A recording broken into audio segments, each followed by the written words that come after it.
Michael Strembitsky School in Canada. For many of us on the delegation, it was the most inspirational part of our entire trip. At the school where the teachers and students were fully empowered to achieve at high levels, it was a reflection of a great instructional leader. Please welcome that leader, Dr. Lisa Wright.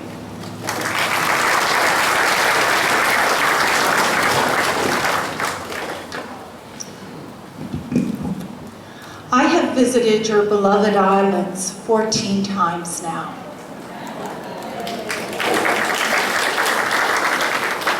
I journeyed to Honolulu in 2010 because I had taken 4 years off from my work at Edmonton Public to do my dissertation.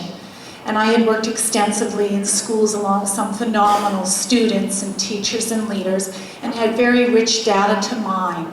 And I couldn't figure out what the data meant to me and what that would mean when I went back into school. So I came to Hawaii to present my findings at an international conference held here in January, and I was looking for answers and looking for feedback. And it came to me one day as I sat on the beach waiting for my family after a long day of writing and listening to speakers and getting feedback, that I saw a ship silhouetted in the distance. And I thought to a great extent about the principal ship and how the principal ship is really about wayfinding. It's that delicate balance, very much around Polynesian notions, those intuitive notions about wayfinding as a way to conceptualize our identity and our understanding, and how that differs from very technical navigation methods used by the Europeans in early times. And it is my time in Hawaii that formed my final dissertation chapter and has profoundly impacted the work that I will share with you here today. I represent our faculty, and it is my honor to be with you here today. I'm sure they would all like to be with you here today too, given the snow back home. But it is their work. It is not my work. And when I came back from Hawaii in 2010, I got a phone call from our superintendent at the time, and I had been appointed to the principalship of a brand new school that would open. And it wasn't just any school. It was going to be called Michael Strembitsky School. And what a great honor and a daunting task ahead to exemplify and live what Mike had established in his legacy. And so the story I share with you right now is about what empowerment looks like in practice with real kids and real teachers.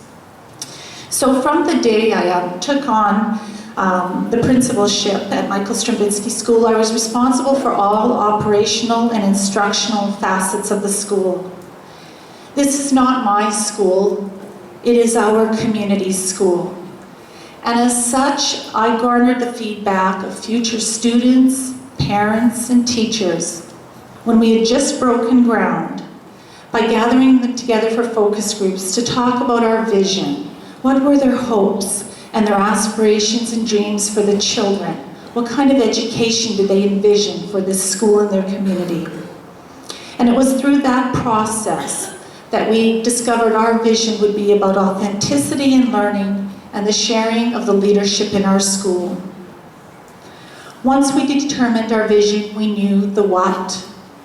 And through a very similar process, and from using the educational research, we determined the instructional and assessment processes, which gave us our how. As a principal, I was allocated a large budget to build the school, and I was held accountable for prudent fiscal management. I had full discretionary decision-making over every piece of furniture, every resource, every piece of technology that was put into that school. I decided where we would hang a tack board. I decided what the school website would look like. I met with our unions to talk about contractual obligations for our custodial and maintenance workers. But I am not an expert in any of this. Of course, I'm not an expert. I had to call upon the expertise of many individuals in central office who could help me find vendors and negotiate pricing and create efficiencies. They helped me ascertain the pros and cons of the different technologies that we might put into the building, and so forth. I depended on my colleagues from central office to inform the decision-making process.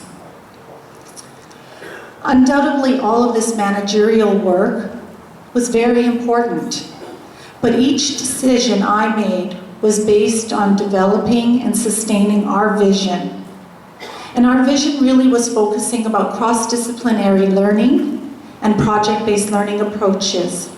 And this would demand very different thinking about the kinds of resources we would need in our building. We chose not to buy textbooks.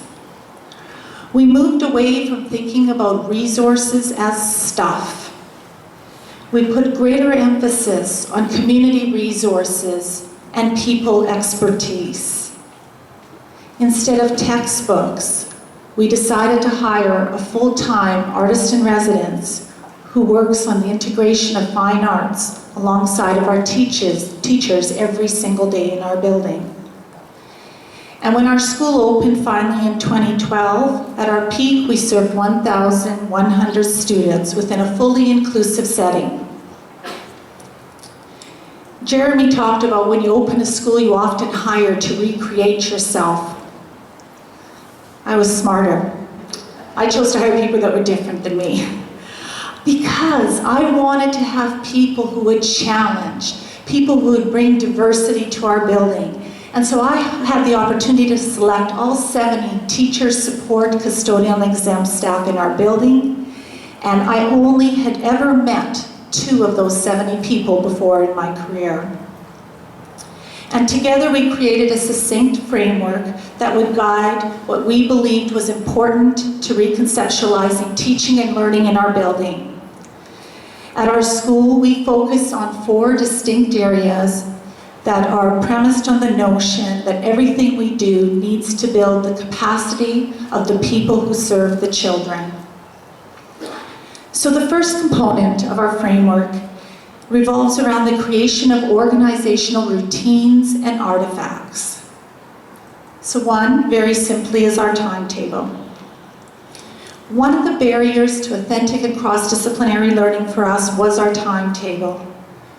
And we came to see that the very structure that was limiting our possibilities for teaching and learning was a structure that we had created ourselves. So we decided to change our timetable and create a common timetable for children from kindergarten to grade 9. And this would allow our teachers to work across divisions.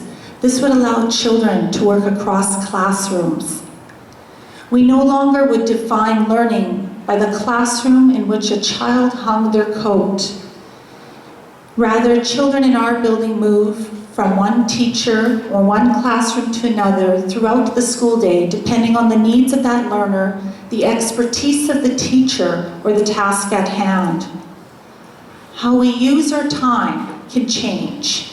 Learning is what remains constant. In addition, we said goodbye to those long-range plans that we had written for years and years. And we empowered teachers to develop in teams, rather than as individuals, curriculum design maps. We asked them to go to the curricula and not get hung up on the minutiae of all the details, all the bullets and all the outcomes, but to interrogate the philosophical intent of the curricula. What are the big ideas? What are the big questions that drive learning? This allowed us to strategically position 21st century competencies and has created greater authenticity in learning. The second area that we have focused on in our framework is the building of collaborative structures.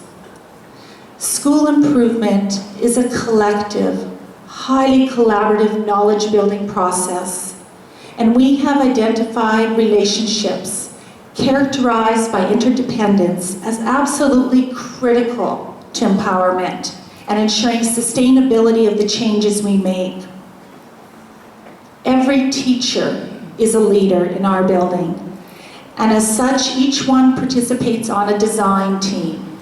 And each design team focuses on key facets of instructional practice in our building.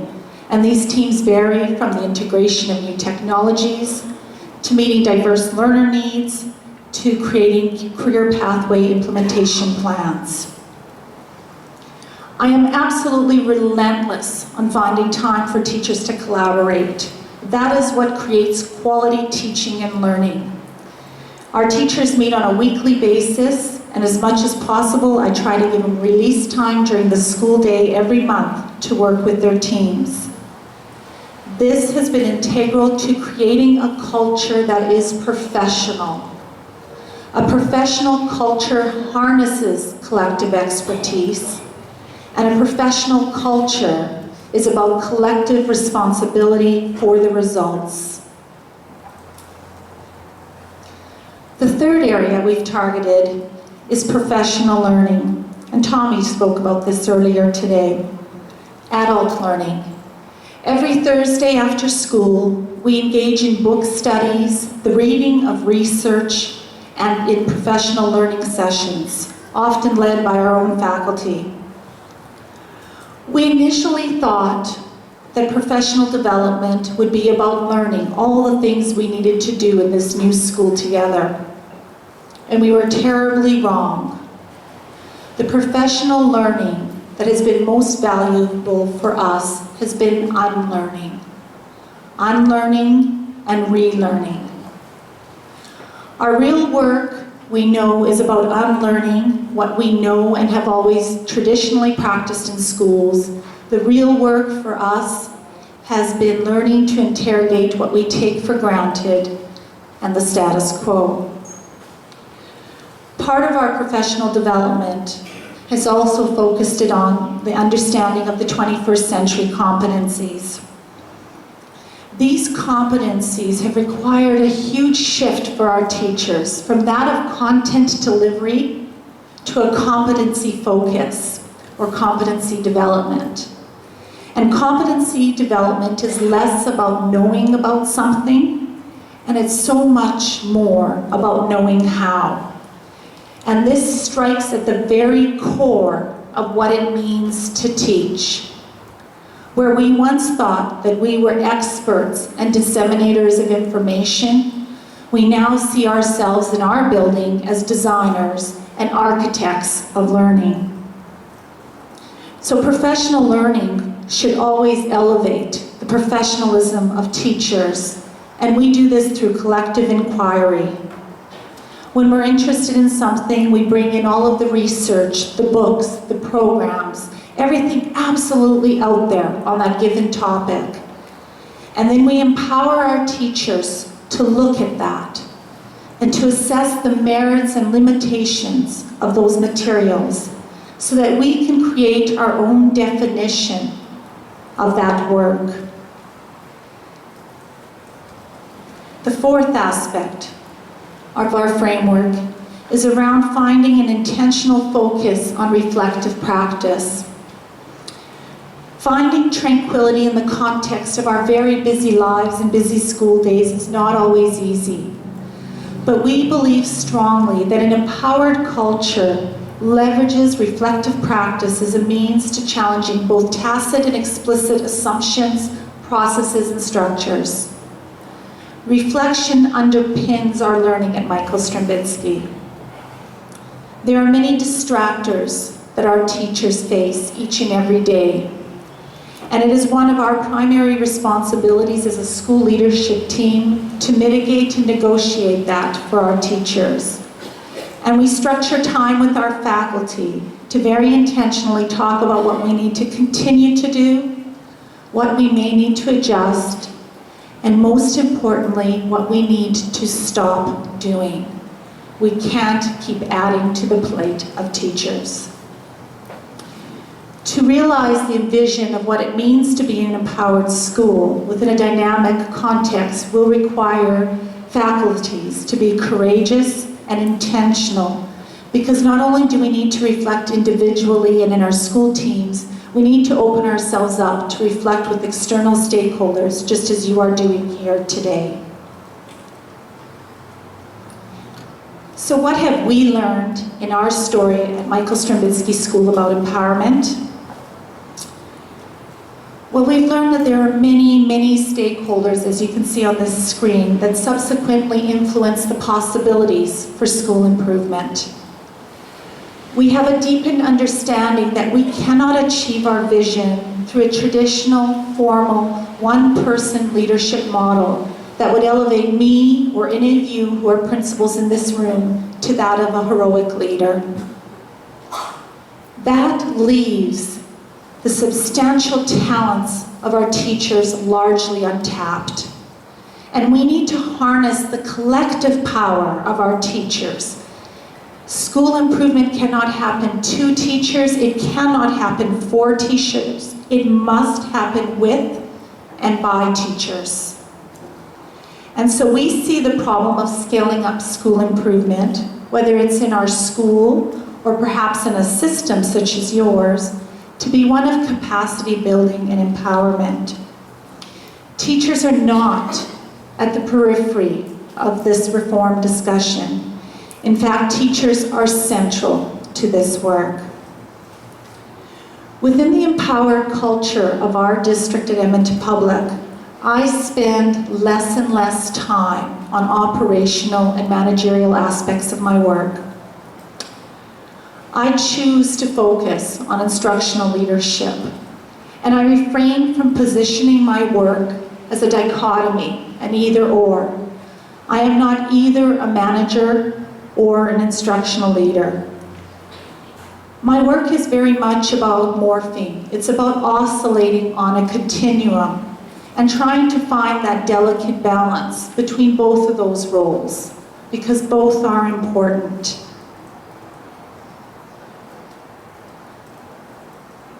This is a sample of what teaching and learning looks like back home. That being said, I would be remiss if I did not speak to the notion of assessments of teacher effectiveness and student learning. I am sure here that that is a highly contested debate, as it is back home for us. There are tendencies of scholars, practitioners, and policymakers alike to measure our results through student achievement outputs, which often means standardized test scores. I understand the importance of that data, I value that data, and I use that with our team. However, at our school we believe that a narrow focus on such outputs may inadvertently exclude other criteria and possibilities for teaching and learning. As a principal, I use data to drive my decision-making, to provide public assurance. However, I question here today, and when I go back home, we will continue the conversation around how else might we provide evidence of high-quality teaching and learning in all of our schools. How do we show people that we are developing compassion and understanding in our schools and across borders? Might other measures of effectiveness include the sense of community you instill in your building, the level of parental involvement, the citizenry of your student body, the extent to which the teachers will be empowered to make decisions in the buildings in which they work? Our work, your work, is messy, complex, and it's ambiguous. And it just simply cannot be reduced to a test score.